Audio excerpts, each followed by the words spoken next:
"Bend over right now," Mountain Man commanded his frightened fat bride. But what he really needed, "Bend over right now." Those were the first words Duncan MacLeod ever said to his new bride. The room fell silent. The only sound was the hiss of iron cooling in the forge. Rosemary Rose O'Sullivan froze, her heart hammering in her chest. She'd heard stories about him, the blacksmith of the Highland Ridge, a man said to be made of iron and fire. Now she was standing in his workshop, trembling in her muddy wedding dress, believing the worst was about to happen. She'd been sold, not married. That's how it felt. Her father, desperate to save their failing farm, had promised her hand to Duncan in exchange for a loan. There had been no flowers, no vows, no joy, just an exchange of signatures and money. And now, here she was, alone with the man the town whispered about. Broad-shouldered, hands scarred from years at the forge, eyes like cold steel, and a voice that could make the mountains flinch. "Bend over?" she stammered, her cheeks burning with shame and fear.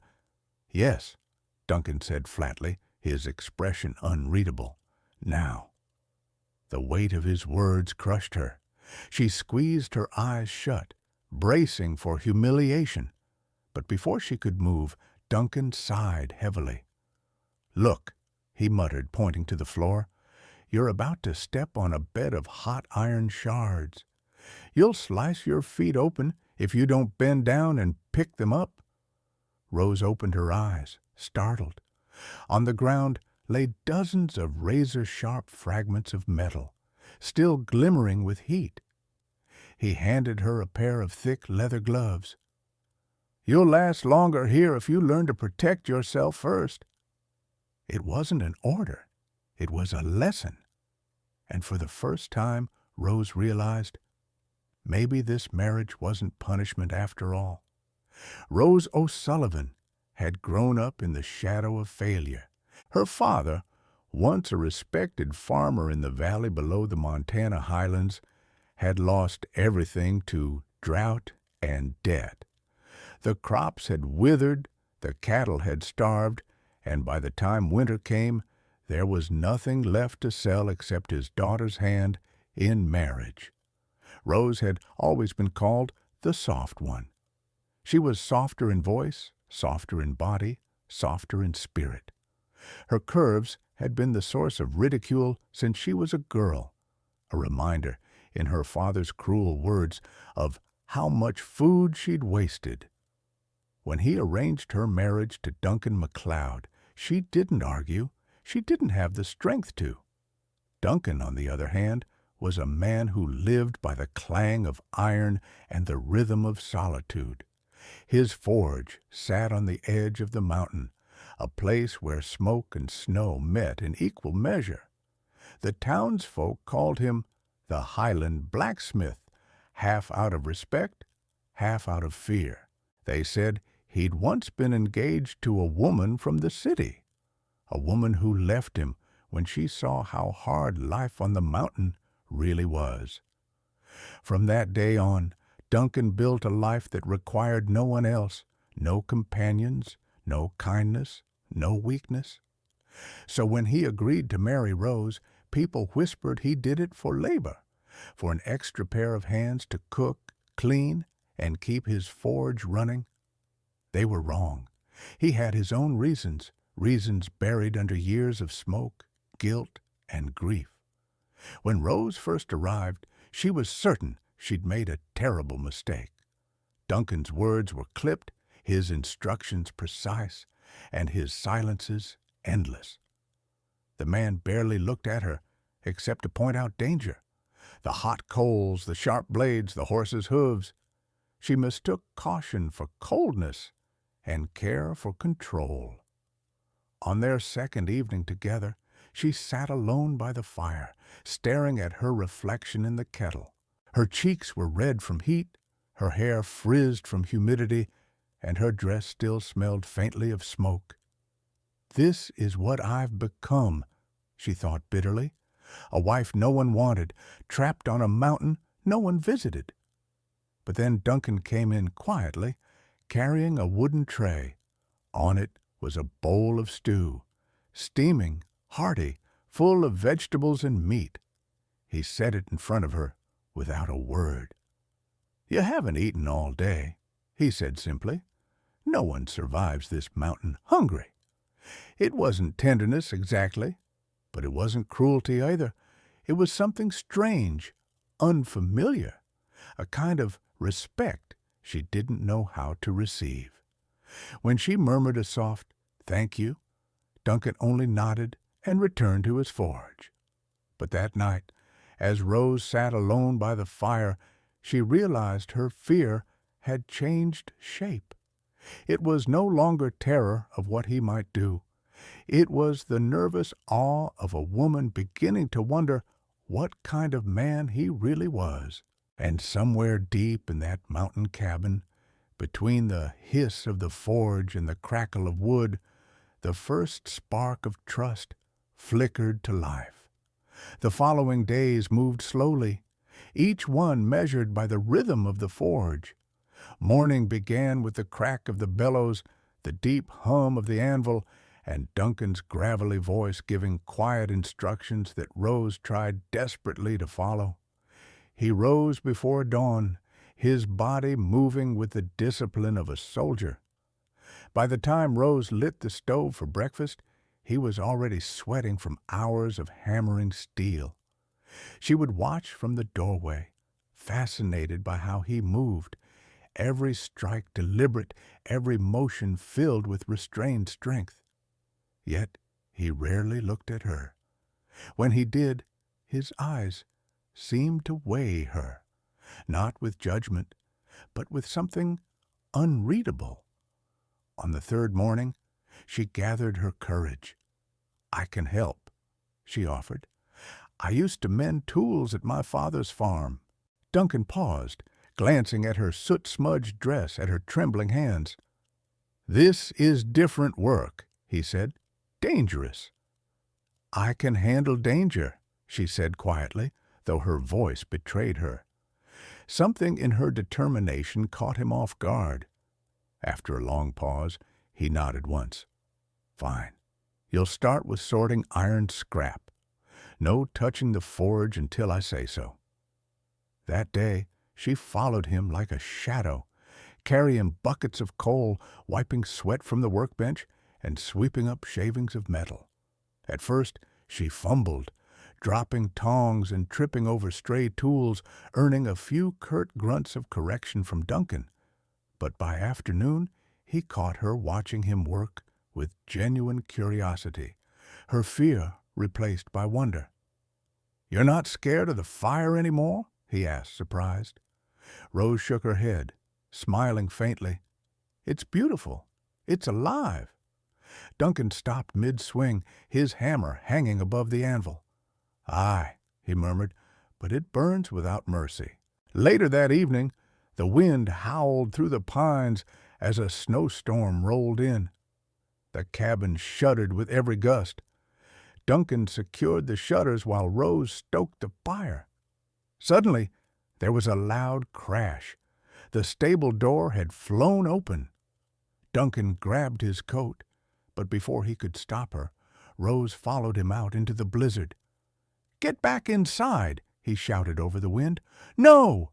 she yelled back, shielding her face from the snow. "The horses will freeze." Together, they fought the storm, wrestling the heavy door back into place. Rose's fingers were numb, her breath shallow, but she didn't stop until the last latch was fastened.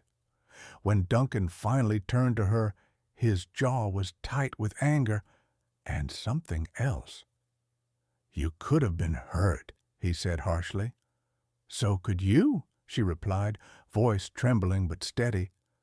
"Doesn't seem fair to let you face it alone." For a long moment, neither spoke.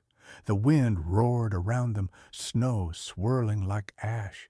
Then, slowly, Duncan's expression softened. He reached out, brushing ice from her cheek with a rough, calloused thumb. "You've got more steel in you than I thought." Rose's heart hammered in her chest. No one had ever said anything like that to her, not as an insult, not as mockery, but as a truth.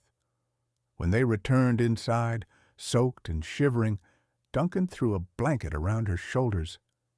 "You disobeyed me," he said quietly. She met his gaze. "And you're welcome." For the first time since their marriage, he laughed, a low, genuine rumble that warmed the cold air between them. That night, as the blizzard howled outside and the forge cooled to embers, Rose lay awake by the fire, listening to the steady rhythm of his breath from the other room. For the first time in her life, fear wasn't the loudest thing in her heart. It was something quieter, something dangerously close to hope. The storm lasted 3 days. By the time the clouds cleared, the world outside had turned white and silent, a sea of snow stretching to the horizon.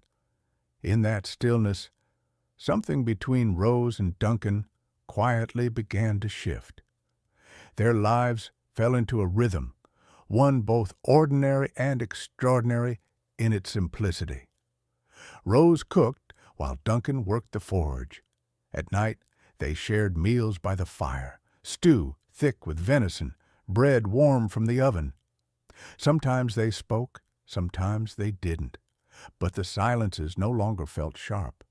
They began to feel safe. Duncan started leaving small signs of care she never expected.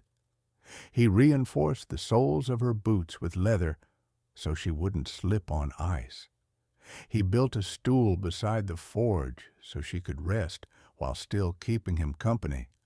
And when she burned her hand while trying to stir the coals, he tended to it himself, wrapping it in a clean strip of linen and murmuring, "You'll scar if you're not careful." Rose smiled faintly. "Then maybe I'll match you." That made him look up, really look. His eyes softened for just a moment before he turned back to his work, clearing his throat. "You shouldn't want that." But Rose did. Not the scars, the strength, the calm certainty that came with surviving fire and not being afraid of it anymore. By February, the cabin no longer felt like a cage. It felt like a place that breathed. The smell of iron and pine filled the air, mingling with cinnamon and smoke. Rose began humming as she worked, soft Irish melodies her mother used to sing, and Duncan found himself hammering to their rhythm without realizing it. One morning, she surprised him with a breakfast of oat cakes and jam. When he asked where the jam came from, she said, "The berries you told me not to touch." He raised an eyebrow. "And what if they'd been poisonous?" She shrugged, teasing. "Then you'd have one less helper to worry about." "Not funny." "It's a little funny," she said, grinning. That grin, shy, dimpled, and utterly disarming, stayed with him long after breakfast. Later that week, Duncan asked her to help with shoeing one of the horses. Rose hesitated, but he guided her hands with surprising gentleness. "Steady pressure," he murmured, his chest almost brushing her shoulder. "The horse can feel your nerves." She swallowed hard. "So can you?" He chuckled softly. "Aye, more than I'd like." When the job was done, he thanked her, something no one in her life had ever done after she'd worked.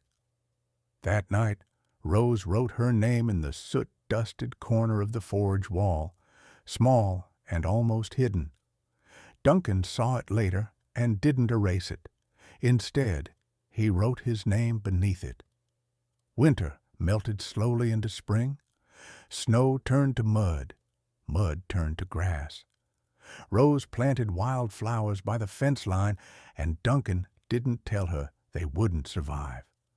When the first ones bloomed, tiny purple stubborn, she left one on his workbench. He found it crushed between two sheets of iron later, perfectly preserved by accident. He kept it. Their closeness grew not through grand gestures, but through the simple gravity of shared work and shared silence. One evening, while she read aloud from an old book by the fire, he listened, not to the story, but to her voice. When she faltered over a word, he finished it softly, and their eyes met in the flickering light. He looked away, first. That night, Rose dreamed not of fear or escape, but of warmth, of laughter, of steady hands guiding hers. And when she woke, the air smelled faintly of spring rain and iron. Duncan was already outside, splitting wood.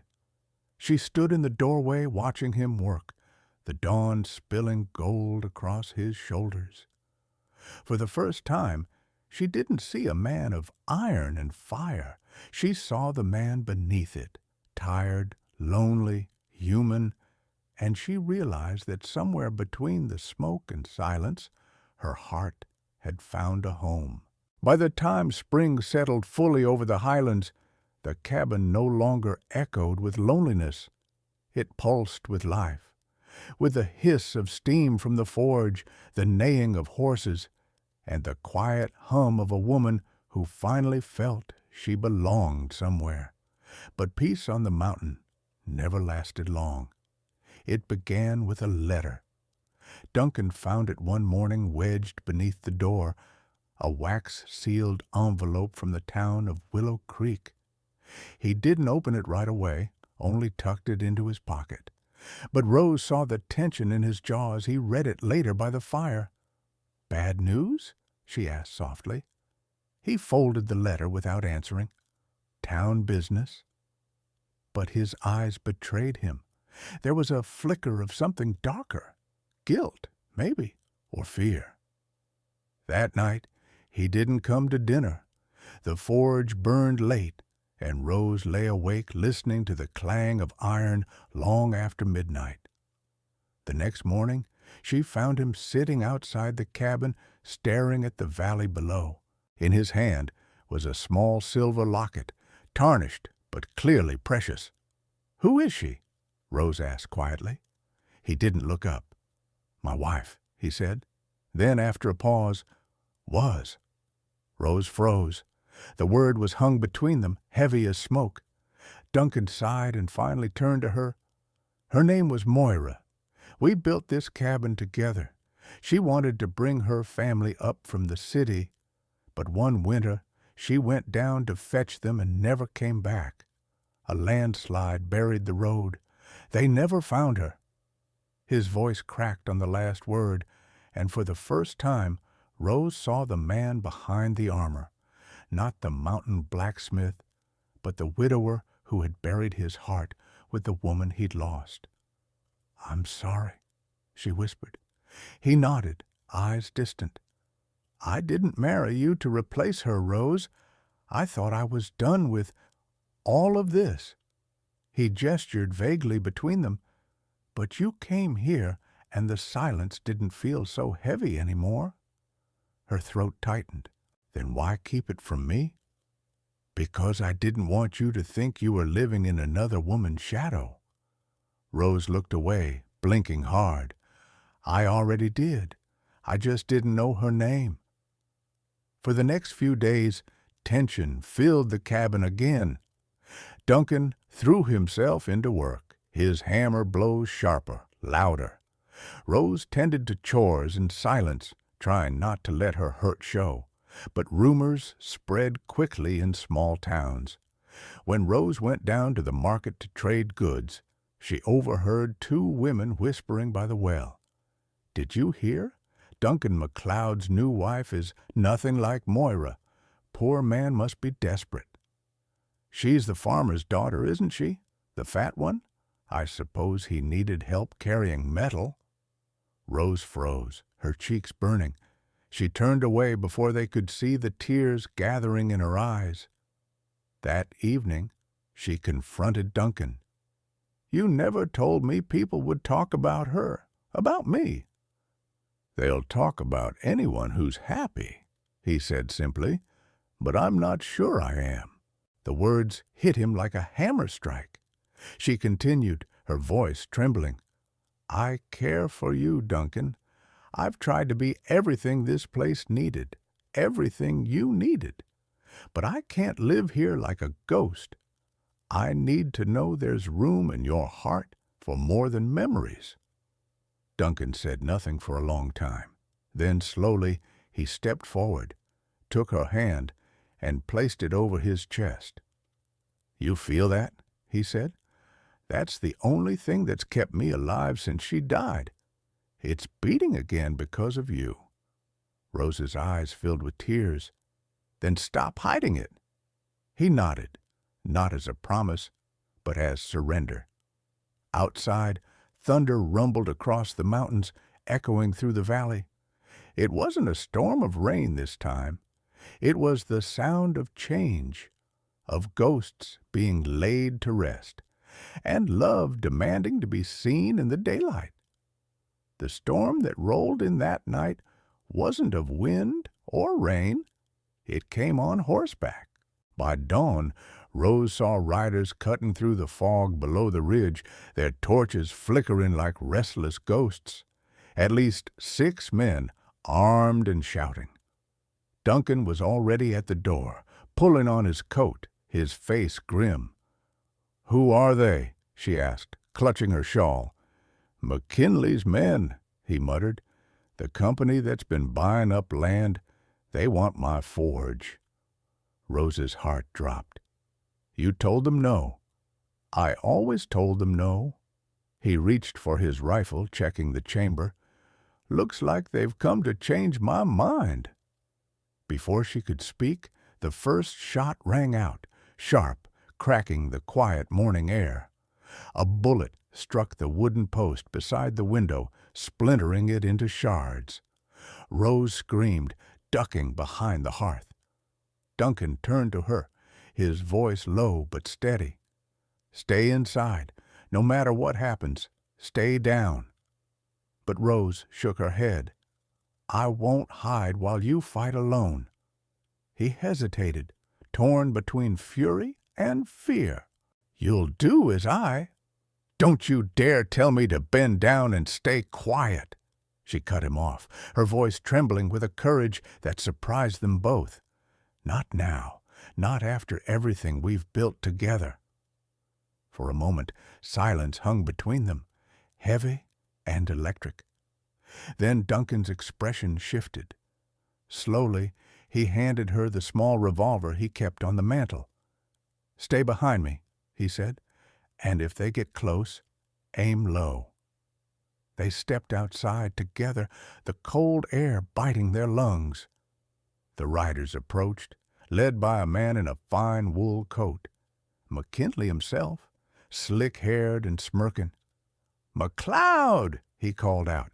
"This land belongs to the company now. You've had your chance to sell. Time to move on." "This forge isn't for sale," Duncan said evenly, "and neither is my home." McKinley laughed, dismounting. "You think that fat bride of yours can save you? The town's already talking. She'll run the first time she sees blood." Rose stiffened, but Duncan's voice thundered across the snow. "You'll not speak her name again." The fight that followed was short and brutal. Duncan's fists were forged in fire and iron, and the mountain had made him stronger than any of them expected. When McKinley reached for his pistol, Rose fired first. One shot, clean and deliberate, knocking the gun from his hand. The riders froze. No one moved for a long, suspended second. Then slowly they retreated, muttering curses as they disappeared back down the valley. When it was over, Rose stood shaking, the revolver still hot in her grip. Duncan turned to her, his chest rising and falling with ragged breaths. "You disobeyed me again," he said softly. Rose met his eyes, no fear left in hers. "And you're welcome?" For a long moment, Duncan said nothing. Then he pulled her close, pressing his forehead to hers. "You're not my burden, Rose," he whispered. "You're my fire." The forge behind them glowed faintly in the cold light, the same forge that had built their home, their future, and now their love. Days passed before the valley fell quiet again. The last snow of spring melted into silver streams that ran past the forge, carrying with them the ash and mud of winter, and something else, something heavier that neither of them could name. Duncan reforged the broken hinges, rebuilt the stable door, and patched the bullet holes in the cabin wall. Rose tended to his bruises and burns, her touch steady, her silence full of understanding. They didn't talk about the fight. They didn't need to. It lived in the air between them, not as fear, but as proof. One evening, the forge burned low, casting gold light across their faces. Duncan sat polishing a horseshoe while Rose embroidered a bit of cloth she'd found in a chest, her first real decoration for the cabin. He looked up after a long silence. "You've changed this place," he said quietly. She smiled faintly. "No, you just finally let the light in." Outside, the mountain wind sighed through the pines, not harsh this time, but gentle, like a lullaby. Duncan stood, crossed the room, and knelt beside her chair.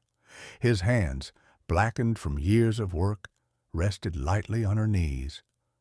"Rose," he said, voice low and sure, "when I told you to bend down that first day, I was afraid you'd never trust me again. But every day since, you've shown me what it means to stand tall." Her eyes shimmered in the firelight. "And you taught me that strength doesn't always shout. Sometimes it just stays." He leaned in, pressing his forehead against hers. "You're safe here," he whispered. The fire crackled softly.